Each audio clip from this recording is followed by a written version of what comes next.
So in the annotate process, there's two things I'm doing. Converted and then found the miles per hour over, but I double underlined the word rounded.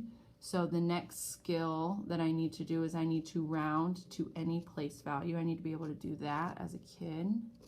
So one of the, I think, key distinctions here is I've seen teachers where they'll say students need to be able to round to the nearest whole number, and that's the skill on this.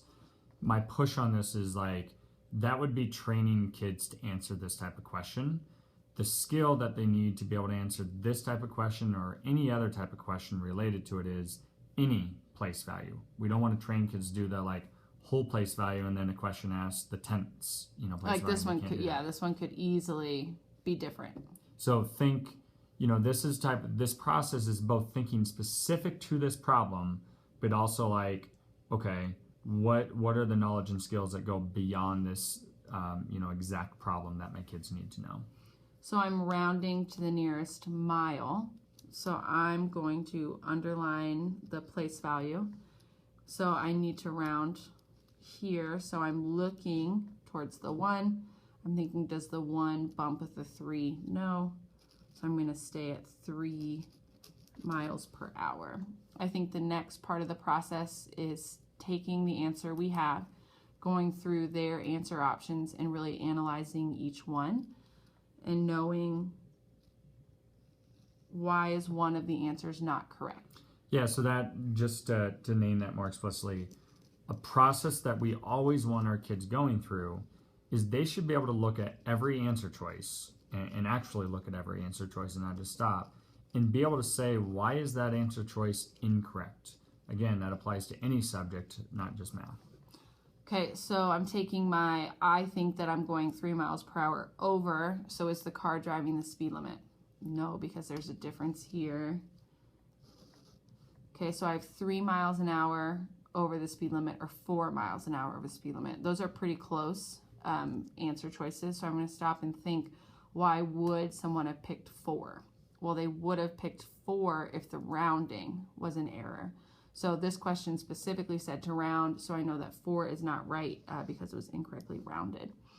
So I'm thinking 35. How did they get 35?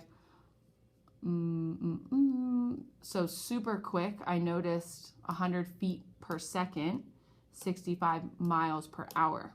If we didn't know that we needed the same units to compare, 100 minus 65 is 35 miles. So that's where that came from. So our kids in their head should be saying, they're trying to trick me with this answer choice if I don't realize that they have to be the same units. Like, our kids should be able to name that, and even a good exercise is to have kids like draw an arrow and write why every answer choice is incorrect. But that's a meta-cognitive process that adults we quickly do that our kids need to get in the habit of doing as well. And so then I'm thinking 68, where'd that come from? I had a 68 and the problem, that was right here with my conversion. So if I didn't realize that this was a 2-part process, I would have left it at 68.18. That does not tell you how much over, that just tells you what the speed is when it's converted. And that's really recognizing this is such a challenge for a lot of kids, and depending on the problem, like, what is the question actually asking me? And in this case, it's not asking how fast the car is traveling. It's asking how many miles over. So again, that gets down to like reading the entire question, annotating, and really pinpointing, what is this question asking me? Cool.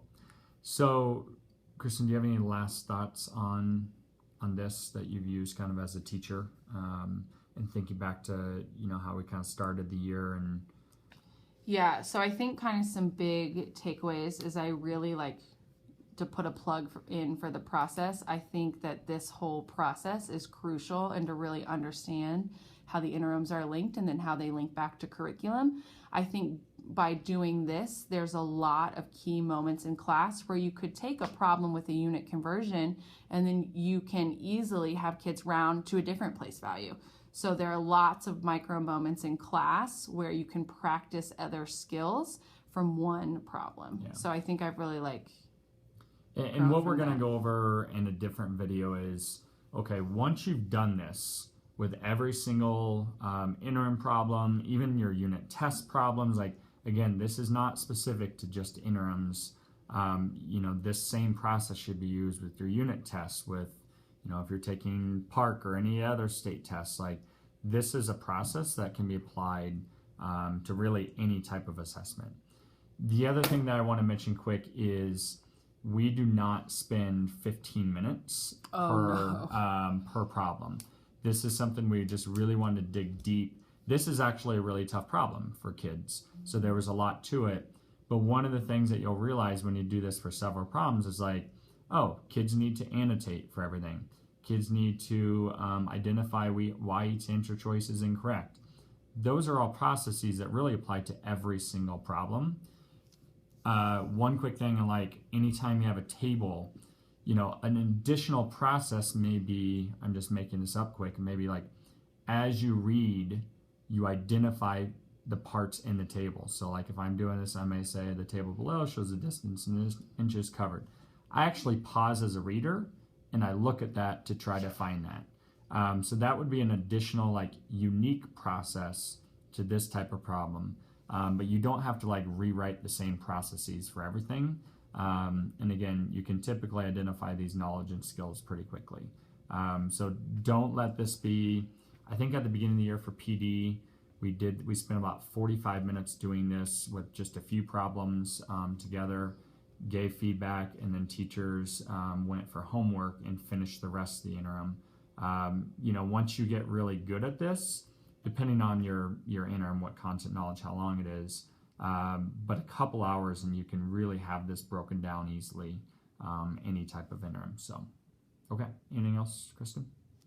Okay. Get after it, people. Thanks, team.